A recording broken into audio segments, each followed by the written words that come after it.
Hai para penumpang gelap, kembali lagi bersama saya Mister Y.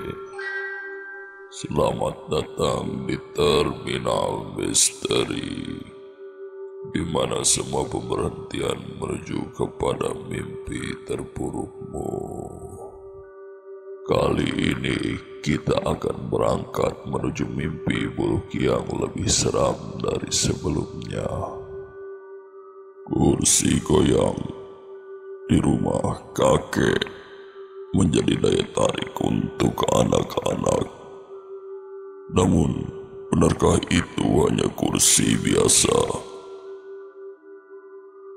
Sudah siap berangkat? Keluarkan tiket kalian, kencangkan sabuk pengaman. Kita berangkat ke tujuan.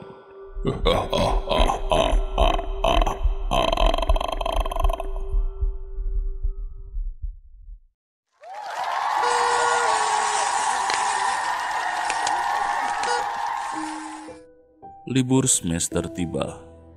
Sarip baru saja mendapatkan ranking 1 di sekolahnya. Dia meminta hadiah kepada orang tuanya untuk kerja kerasnya selama 1 semester ini. Dia meminta liburan ke desa, ke rumah kakek yang sudah lama tidak mereka kunjungi karena kedua orang tua Sarip terlalu sibuk bekerja. Karena permintaannya tidak begitu berat, kedua orang tua Sarip mengabulkannya. Pagi pukul 7, mereka sudah siap berangkat. Perjalanan ke desa memakan waktu 7-8 jam dari kota. Sarip sangat senang dan antusias.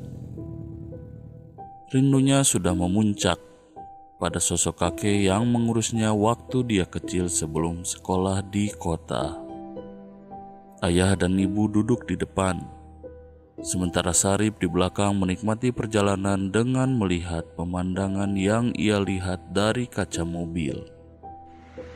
Waktu ke waktu, padatnya ibu kota berubah menjadi jalan yang sepi, dengan sedikit bangunan dan banyak pohon-pohon besar. Tidak jarang Sarip melihat burung terbang dari satu dahan ke dahan lain. Sampailah mereka di rumah kakek. Sarip turun dan langsung berlari masuk ke dalam rumah. Ayah dan ibu menurunkan barang-barang dari mobil. Sarip masuk ke sebuah rumah tua yang sudah lama ia tinggalkan. Di dalam rumah, Sarip tidak menemui kakek. Meskipun dia sudah memeriksa setiap ruangan yang ada di sana. Mungkin kakek sedang melihat kolam ikan yang jaraknya tidak terlalu jauh dari rumah. Sarip tahu betul kebiasaan kakek. Kakek sering menghabiskan waktunya melakukan kegiatan yang tidak terlalu menguras tenaga. Karena Sarip lelah oleh lamanya perjalanan, dia tidak memiliki tenaga untuk menyusul kakek. Dia langsung tertuju pada sebuah kursi goyang di ruang keluarga. Kursi yang berada tepat di belakang jendela yang menghadap langsung keluar. Itu tempat favorit kakek. Bahkan kakek sering tertidur di kursi itu.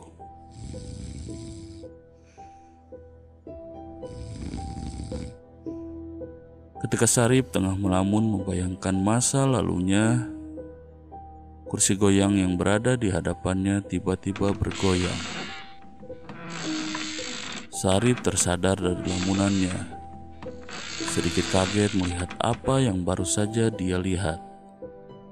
Mencoba meyakinkan dirinya bahwa itu hanya pengaruh angin yang berhembus.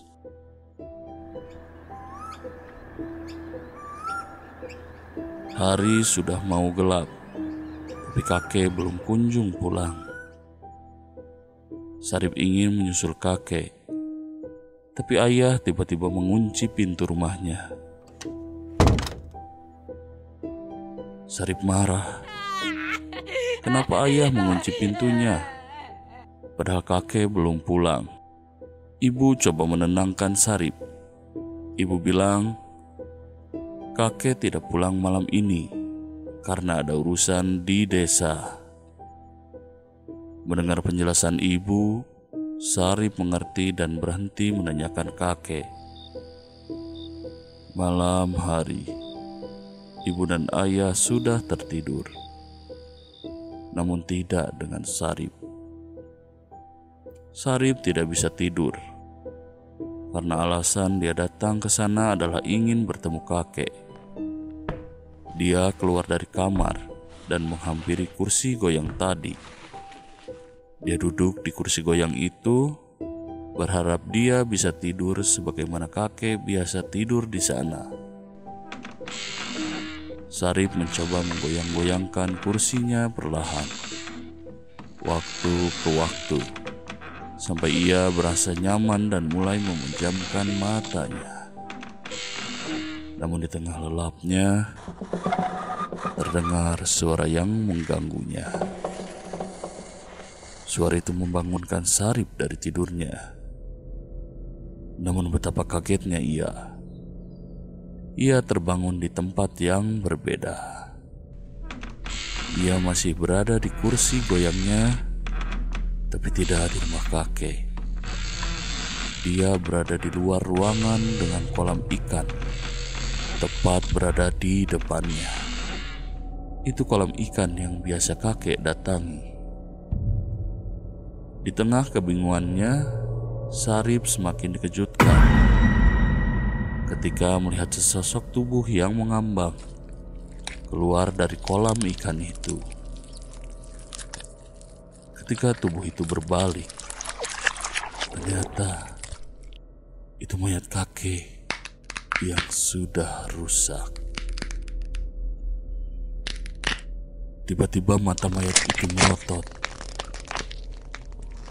dan berteriak.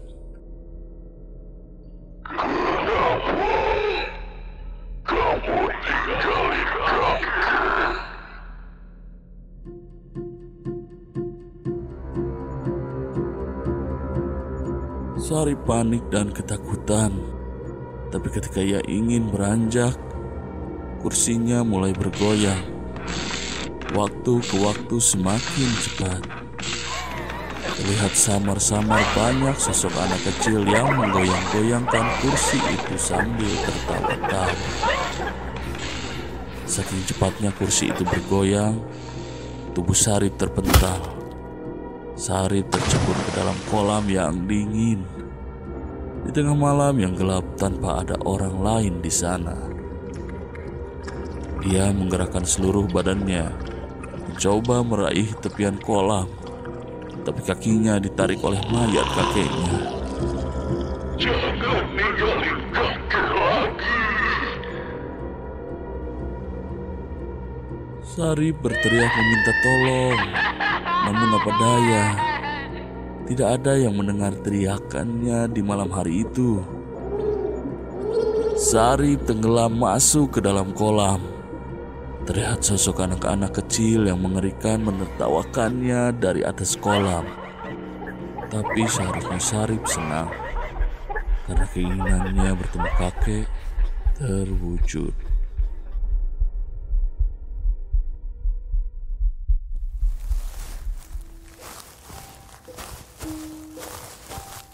Di tempat yang gelap masuk dua orang.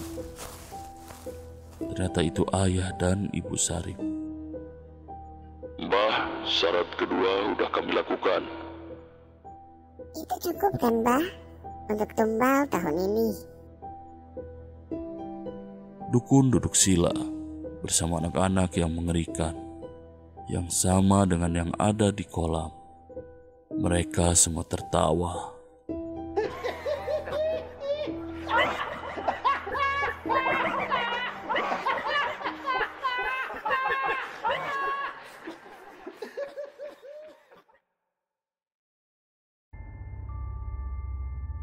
Bagaimana?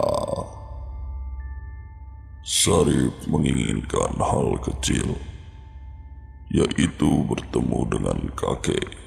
Tapi sayang pertemuan itu membawanya ke situasi yang mencekam, yang menjadi akhir dari hidupnya.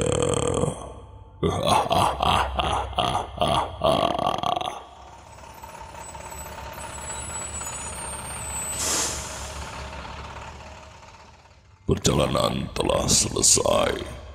Bagi para penumpang yang selamat, silahkan turun. Sampai jumpa di perjalanan lainnya. Bersama saya, Mr. Y, di Terminal Misteri.